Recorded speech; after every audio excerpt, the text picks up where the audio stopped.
predator becomes the patient. It was a concept Vora could not process, not when her thermal vision showed her own lifeblood cooling on the jungle floor, leaking from beneath the crushed durasteel of the human's drop pod. She had tracked him for 3 solar cycles, a silent shadow in the canopy, waiting for the soft, fleshy creature to make a mistake. He had made a mistake. He had crashed. But gravity was a cruel mistress, and the impact that had shattered his vessel had also collapsed the ancient tree she had been perched upon. Now the hunter was pinned under the wreckage of her prey's ship. She hissed, a low, wet sound that usually sent prey animals into cardiac arrest. Her mandibles clicked in anticipation of the killing blow. The human, a male with soft skin and no natural armor, stumbled out of the smoking ruin, and he was clutching his side, coughing. He spotted her. Vora stiffened. This was it. The law of the jungle dictated he would pick up a rock and smash her skull while she was immobilized. It was efficient. It was logical. Instead, the human dropped to his knees. His heart rate, which she could hear thumping like a frantic drum, didn't slow with the cold resolve of a killer. It sped up with something else. Panic? No. Concern. Oh no, she realized with a jolt of xenobiology shock. He is confused. He thinks I am a civilian. Hey, take it easy, the human stammered, his voice vibrating with that strange, terrifying Terran empathy. He reached into a pouch on his hip, pulling out not a weapon, but a small vibrating scanner. I mean, that looks like it hurts. A lot. Vora tried to growl, to show him the serrated edges of her fangs. But the pain in her lower thorax flared, turning her vision gray.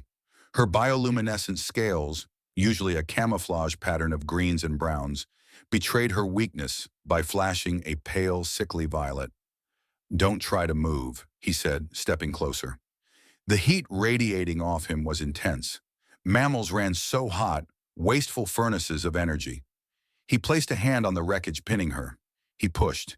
He groaned, his face turning a shade of red that indicated high blood pressure.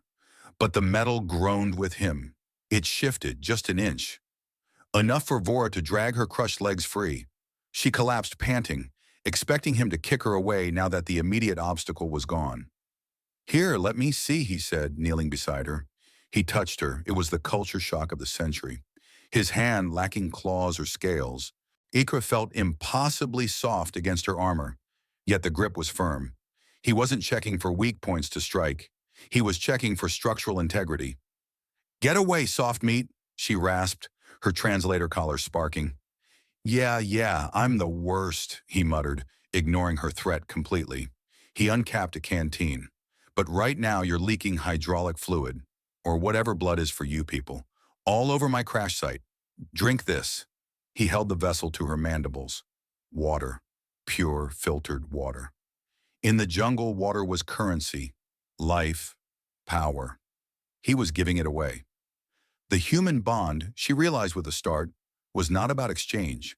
It was about deficit. He was willing to weaken his own survival odds to increase hers.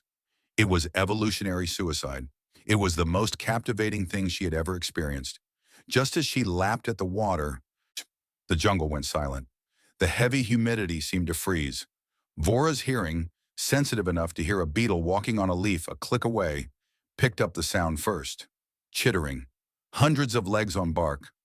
Scree-wolves, she whispered, the water turning to ash in her mouth. The human looked up, oblivious. The what now? Insectoid pack hunters. They smell the blood. My blood. Vora tried to rise, but her legs gave out. She looked at the human. He was small, soft. His skin would tear like wet paper under a scree-wolf's talon. Run, she commanded, though it pained her warrior's pride. You are small. They will eat me first. You might make the ridge. The human looked at the jungle, where the shadows were beginning to detach themselves from the trees, revealing many-eyed nightmares, drooling acidic spittle. Then he looked at her. He sighed, a long, exasperated exhale that sounded entirely too domestic for a Death World scenario. Honestly, if I run, I trip, he said, grabbing her arm and hauling her upright with the scary resilience of a soft human. And I hate tripping. Come on, big girl. There's a cave back there. He didn't leave. He didn't calculate the odds. He wrapped his arm around her waist, his body temperature searing against her cool scales, and he dragged her toward the darkness of the cavern. "Why?" she hissed as they stumbled over roots, the first of the wolves screeching behind them. "Because surviving a death world with a med kit is useless if you don't have a patient," he grunted, shoving her into the cave entrance, just as a set of jaws snapped at his boot. The darkness of the cave was absolute until the scree wolves began to scream at the entrance. The sound bounced off the damp stone walls, a cacophony of clicking mandibles and hunger. Vora dragged herself deeper, her back hitting the cold rock. She tried to summon her bioenergy for one last plasma burst, but her reserves were empty. She looked at the human. He wasn't cowering. He wasn't praying to his ancestors. He was rummaging through his bag with annoying precision, humming a tune that sounded jarringly cheerful for an impending massacre. "What are you doing?" Vora clicked, her antennae twitching in irritation. "They are hive minds. They do not fear shadows. They will flood this chamber in seconds." The human didn't look up. He pulled out a red cylinder and a small metallic sphere. "Truth is," he said, his voice echoing slightly, "most things in the galaxy are afraid of the loud and the bright. It's a universal constant, like taxes, or gravity." A shadow elongated at the cave mouth. The first wolf, a sleek nightmare of chitin and drool, stepped in. "Fire is a human's best friend," the medic whispered. He struck the cylinder against the rock. It didn't just spark, it roared. A magnesium flare erupted into blinding, sputtering red light, turning the cave into a crimson hellscape. The wolf shrieked, its sensitive, multifaceted eyes overwhelmed by the sudden thermal bloom. The human didn't stop there. He tossed the metallic sphere, a sonic distress beacon, toward the entrance. It unleashed a high-pitched, rhythmic thrumming that made Vora's teeth ache. To the wolves, whose hearing relied on delicate vibrations, it must have been agony. They scrambled back, tumbling over one another in a chaotic retreat of tangling limbs and confused chittering. The human sat back down, dusting off his hands as if he had just finished fixing a shelf. "That should buy us an hour," he said, the red light casting long, dancing shadows across his face. He looked calm. It was terrifying. He turned his attention back to her leg, his expression shifting from combatant to caregiver in a microsecond. Vora stared at him. Her species spent cycles hardening their carapaces, sharpening their claws, perfecting the art of the lethal strike. And here was this soft, squishy primate who had just defeated a pack of apex predators with a stick of chemistry and a noise machine. "You," she started, her voice sounding small even to her own auditory receptors. "You did not fight them. I outsmarted them," he corrected gently, reaching for a canister of biofoam. "Now hold still. This is going to cold weld the fracture. It'll sting like a nebula storm, but it'll hold." He sprayed the foam over her crushed armor. Vora hissed, her claws scraping against the stone floor involuntarily. Her pupils dilated until her eyes were pools of black, and her skin flushed a deep, embarrassed indigo. "I am sorry," the human murmured, his hand resting on her shoulder. The touch was grounding. It was an anchor in the pain. "I know. I've got you. Just breathe." He didn't pull away when she tensed. He stayed right there, in the red glow, vulnerable and fragile, acting as a shield for a creature designed to kill him. It defied every logic of the food chain. "Why?" Vora asked again, the question slipping out before she could stop it. The pain was subsiding into a dull throb. "You could have used the distraction to climb the ridge.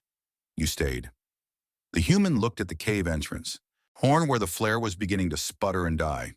He shrugged. A gesture she was learning meant he was hiding a deeper truth. "My mom always said I had a bad habit of bringing home stray cats," he said, a small, tired smile touching his lips. "Besides, nobody deserves to die alone in the dark. Not even a big, scary hunter like you." Vora looked at him, really looked at him. She saw the fatigue lines around his eyes, the tremor in his hands that he was trying to hide. He was terrified. He was exhausted. But he was sitting between her and the dark, holding a glow stick like a sword. The pack bond, she realized. It wasn't about strength. It was about the stubborn refusal to let go. A low hum vibrated through the cave floor. Not the wolves. heavier, rhythmic.